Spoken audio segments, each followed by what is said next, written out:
Welcome to my channel. প্রিয় ছাত্রছাত্রীরা, তোমরা যারা WBJEE কাউন্সিলিং প্রসেসের মধ্যে দিয়ে যাচ্ছ, তোমাদের জন্য আরেকটা ভীষণ ইম্পর্টেন্ট ভিডিও নিয়ে চলে এসেছি। তো আজকের ভিডিওতে বেসিক্যালি আলোচনার যেটা বিষয়, সেটা এর পরের স্টেপে কার কী করণীয়। অর্থাৎ সেকেন্ড ফেজের কিন্তু লিস্ট আউট অলরেডি হয়ে গেছে, second round seat allotment already হয়ে গেছে। এর পরবর্তী সময় কে কী করবে, কার কী করণীয়। কেউ কলেজ পেয়েছো, কেউ পাওনি, কেউ পছন্দ মতো কলেজ পাওনি, অথবা কেউ কোনো কলেজই পাওনি, অথবা ভর্তি হয়ে গেছো কিন্তু তাও কলেজ পছন্দ হচ্ছে না, মপআপে যাবে ভাবছো। কার কী করণীয় এই ভিডিওতে সবটা আলোচনা করে দেবো। আপাতত দেখো, তোমাদের second round list out already হয়ে গেছে, রেজাল্ট বেরিয়ে গেছে, তোমরা রেজাল্ট দেখে নিতে পারো কার কী হয়েছে। এই রাউন্ডটা চলবে, দেখতে পাচ্ছ 31 তারিখ থেকে 3 তারিখ পর্যন্ত। তারপর দেখতে পাচ্ছ মপআপের জন্য কিন্তু ফর্ম ফিল আপ শুরু হবে। মপআপ রাউন্ডের জন্য 5 থেকে 7 তারিখ কিন্তু মপআপ রাউন্ডের ফর্ম ফিল আপ চলবে, এবং মপআপ রাউন্ডের যে সিট অ্যালটমেন্ট সেটা হবে কিন্তু 9 তারিখ। ঠিক আছে, তো 9 তারিখ দেখে নাও। এবং 9 থেকে 14 তারিখ, এই 9 থেকে 12 তারিখ পর্যন্ত কিন্তু অ্যাডমিশন চলবে মপআপ রাউন্ডে যারা কলেজ পাবে। তো মোটামুটি এই হচ্ছে শিডিউল। এর পরবর্তী সময় সেকেন্ড মপআপ রাউন্ডও হতে পারে, সেটা নিয়ে পরে আসছি। আপাতত আলোচনা করব এখন কার কী করণীয়। দেখে নাও, এখানে কিন্তু বিস্তারিত বলে দিচ্ছি রাউন্ড 2-এ কী হতে চলেছে বা কার কী অবস্থায় স্ট্যাটাস কী রয়েছে। প্রথমত এখানে দেখো, স্পষ্টই বলা আছে যে there can be the following outcome of round 2 allotment. Round 2 অ্যালটমেন্টের এইগুলো রেজাল্ট হতে পারে। 1 নম্বর কেস কি বলা আছে, the allotment upgraded to the candidates first choice. মানেটা কি, তখন কি করতে হবে এবং না হলে কী সমস্যা। যদি দেখা যায় ফার্স্ট রাউন্ডে তুমি কোনো কলেজ পেয়েছিলে, ঠিক আছে, এবার সেখানে সেই কলেজটা তোমার পছন্দ হয়নি। সাপোজ তুমি 10 নম্বর কলেজ পেয়েছিলে বা 15 নম্বর কলেজ পেয়েছিলে, সেটা তোমার পছন্দ হয়নি। এবার তুমি আপগ্রেড করেছো, ওখানে 5,000 টাকা জমা দিয়ে ডকুমেন্ট ভেরিফিকেশন করেছো অ্যালোটেড কলেজে, যেই কলেজটা পেয়েছিলে, তারপর আপগ্রেডেশন করেছো। এবার সেকেন্ড রাউন্ডে তোমার ফার্স্ট চয়েস চলে এসেছে, যেটা তুমি 1 নম্বরে যেই কলেজটিকে রেখেছিলে সেই কলেজটি চলে এসেছে।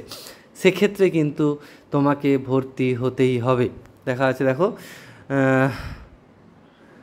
ভর্তি কিন্তু হতেই হবে। তোমার ডকুমেন্টস নিয়ে ওই কলেজে চলে যেতে হবে ভর্তি হওয়ার জন্য, না হলে সমস্যাটা কী হবে। If the candidate does not complete admission, his or her present allotment will be cancelled and she will be debarred from any seat allotment in future round. তার মানে পরবর্তী সময়ে যে রাউন্ডগুলো হবে, অর্থাৎ মপআপ রাউন্ডের কথা এখানে বলা হচ্ছে, সেখানে কিন্তু সে অংশগ্রহণ করতে পারবে না। কারণ সে 1 নম্বর চয়েস দিয়েছিল, মানে তার ওটা বেস্ট চয়েস ছিল, সেটাতেও সে ভর্তি হচ্ছে না।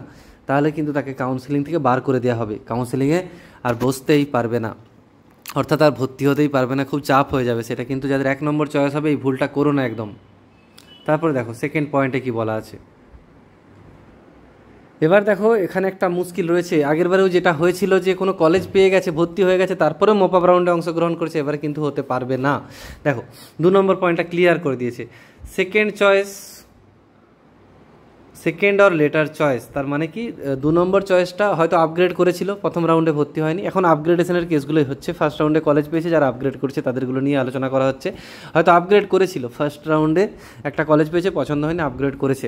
দেখা গেল সেকেন্ড চয়েসটা এসে গেছে, ফার্স্ট চয়েসের কথা তো বলাই হয়ে গেছে অলরেডি, ঠিক আছে, তাকে অ্যাডমিশান নিতেই হবে, নাহলে কিন্তু সে আর কলেজই কোনো পাবে না। এবার সেকেন্ড রাউন্ড, এবারে যদি সে আপগ্রেড হয় সেকেন্ড চয়েস, দ্বিতীয় যে চয়েসটা ছিল, অথবা 2 নম্বর চয়েস, অথবা তার পরের 1 নম্বর বাদ দিয়ে অন্য কোনো চয়েসে যদি তার আপগ্রেড হয়। দেখো এখানে আরেকটা বিষয় বলে রাখি, যদি তার আগের কলেজটাও থেকে যায় সেক্ষেত্রেও কিন্তু তাকে ভর্তি হতে হবে। তাহলে সেটা আমি পরে আবার একবার আসছি।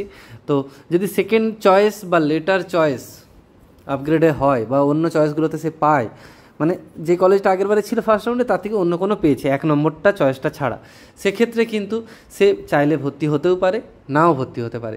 যদি ভর্তি হতে চায় তাহলে তোমাকে হচ্ছে যে অ্যালটমেন্ট লেটার, নতুন অ্যালটমেন্ট লেটারটা ডাউনলোড করে কলেজে ভর্তি হতে ডকুমেন্টসগুলো নিয়ে চলে যেতে হবে। সেক্ষেত্রে কিন্তু candidate can not participate in the mop up রাউন্ডে কিন্তু বসতে পারবে না। এবার যদি সে ভর্তি না হও তোমরা কেউ, ঠিক আছে, সেক্ষেত্রে তোমরা মপআপ রাউন্ডে বসতে পারবে।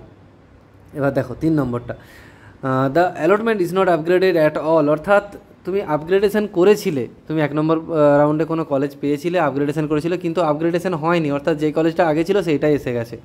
Such candidate may decide to take admission in the institute, সে কিন্তু ভর্তি হতে যেতে পারে ওই কলেজে ভর্তি হওয়ার জন্য যে কলেজে এসেছে। In such cases admission the candidate cannot participate in mop up round. তার মানে যেটা বলতে চাইছি যে কেউ যদি ভর্তি হয়ে যাও তোমরা যে কোনো রাউন্ডে, ফার্স্ট রাউন্ড বলো সেকেন্ড রাউন্ড বলো, তাহলে কিন্তু অ্যাডমিশন নিয়ে নিলে আর মপ আপ রাউন্ডে যেতে পারবে না। তার মানে ব্যাপারটা খুবই রিস্কি। এবার অ্যাডমিশন যদি না নাও সেক্ষেত্রেই শুধুমাত্র মপ আপ রাউন্ডে যেতে পারবে, ঠিক আছে। তারপরে দেখো 4 নম্বর কেসে কি বলেছে, দেখো candidate allotment was cancel in round 1 during document verification in round 2। এগুলো একটা অন্য ব্যাপার, এটা নিয়ে বলছি না। এবার দেখো কেউ হয়তো এরকম দেখা গেল যে কোনো ক্যান্ডিডেট যে তার হয়তো ফার্স্ট রাউন্ডেও আসেনি, সেকেন্ড রাউন্ডেও আসেনি, তার তো অপেক্ষা করা ছাড়া কিছু করার নেই, তাকে মপ আপ রাউন্ডে যেতে হবে। সেখানে যদি কোনো কলেজ পায় সেখানে আবার নতুন করে যেহেতু চয়েস ফিলিং হবে হয়তো কলেজ পেয়ে যেতে পারো। অথবা দেখা যাচ্ছে কারো ফার্স্ট টাইম কোনো কলেজ এসেছে, অর্থাৎ ফার্স্ট রাউন্ডে কলেজ আসেনি, সেকেন্ড রাউন্ডে প্রথমবার কলেজ এসেছে, অর্থাৎ এই কেসটা দেখো বলে দিচ্ছি। The candidate did not get any allotment in round 1, round 1-এ কোনো কলেজ পায়নি, and got fresh allotment in round 2, round 2-তে প্রথম ফ্রেশ অ্যালটমেন্ট পেয়েছে, সেক্ষেত্রে তার কী করণীয়? দেখো কি বলা আছে, the candidate must pay seat acceptance fees, 5,000 টাকা যেটা সিট অ্যাকসেপ্টেন্স ফিস সেটা দিতেই হবে।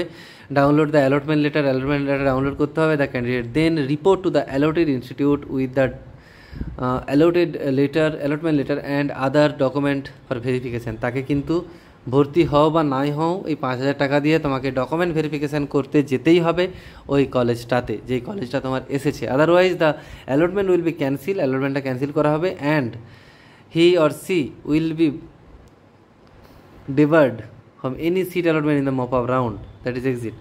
সেক্ষেত্রেও কিন্তু যদি সে ডকুমেন্ট ভেরিফিকেশান করতে না যায়, হয়তো ফ্রেশ অ্যালটমেন্ট পেয়েছিল, সেক্ষেত্রেও তাকে কিন্তু কাউন্সেলিং থেকে বার করে দেওয়া হবে, ঠিক আছে। এটা কিন্তু মাথায় রাখতে হবে। তার মানে তুমি যদি ভর্তি নাও হও, ভর্তি হতে পারো যে, অথবা ভর্তি হলে তো আর মপ আপ রাউন্ডে যেতে পারবে না, আর ভর্তি না হলে তুমি মপ আপে যেতে পারবে, তোমাকে কিন্তু ডকুমেন্টটা ভেরিফিকেশান করতে যেতেই হচ্ছে। বোঝা গেছে? মোটামুটি এই বিষয়গুলো ছিল। এবার দেখো এখানটা ছোট্ট করে একটু মপ আপ রাউন্ডের বিষয়টা বলে দিচ্ছি। মপ আপ রাউন্ডের পার্টিসিপেশনে আমি কি বললাম, কেউ যদি ভর্তি হয়ে যাও আগের রাউন্ডগুলোতে তাহলে সে কিন্তু মপ আপ রাউন্ডে অংশগ্রহণ করতে পারবে না। শুধু অ্যাডমিশন হওনি এরকম সমস্ত ক্যান্ডিডেটই পারবে, যারা অ্যাডমিশন নাওনি। যেমন হচ্ছে 1 নম্বর candidate allotted seats paid acceptance fees round 1 ও round 2 but not taken admission, যারা অ্যাডমিশন নাওনি তারা ভর্তি। Not allotted in round 1 round 2, অর্থাৎ যারাও অ্যাডমিশন নেয়নি, যারা কোনো সিটই পাওনি তারাও ভর্তি হতে পারো।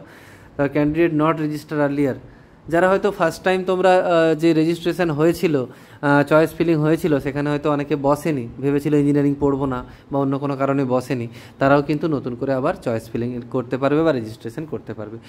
তারপর 4 নম্বরে হচ্ছে all register candidate except those whose have been led exit withdrawn, যারা এক্সিট হয়ে গেছে বা উইথড্রন হয়ে গেছে, ঠিক আছে, মানে কোনো প্রসেস মানেনি, যারা ডকুমেন্ট ভেরিফিকেশানে যায়নি তাদেরকে এক্সিট করে দেওয়া হচ্ছে, বা 1 নম্বর চয়েস পেয়েছিল তাও ভর্তি হয়নি তাদেরকে উইথড্রন করে দেওয়া হচ্ছে।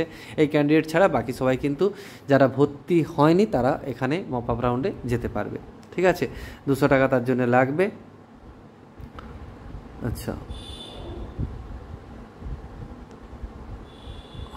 মোটামুটি এগুলো ছিল, যা ব্যাপারগুলো ছিল সবগুলো বলে দিলাম। First round serial, second round serial পর তোমাদের কার কী করণীয়, এবার আশা করি সবটাই বুঝতে পেরেছো। তাও যদি কোনো ডাউট থাকে অবশ্যই কমেন্ট বক্সে কমেন্ট করো, আমি তোমাদের কমেন্টের উত্তর দেবো। এখানে রাখলাম, থ্যাঙ্কস ফর ওয়াচিং।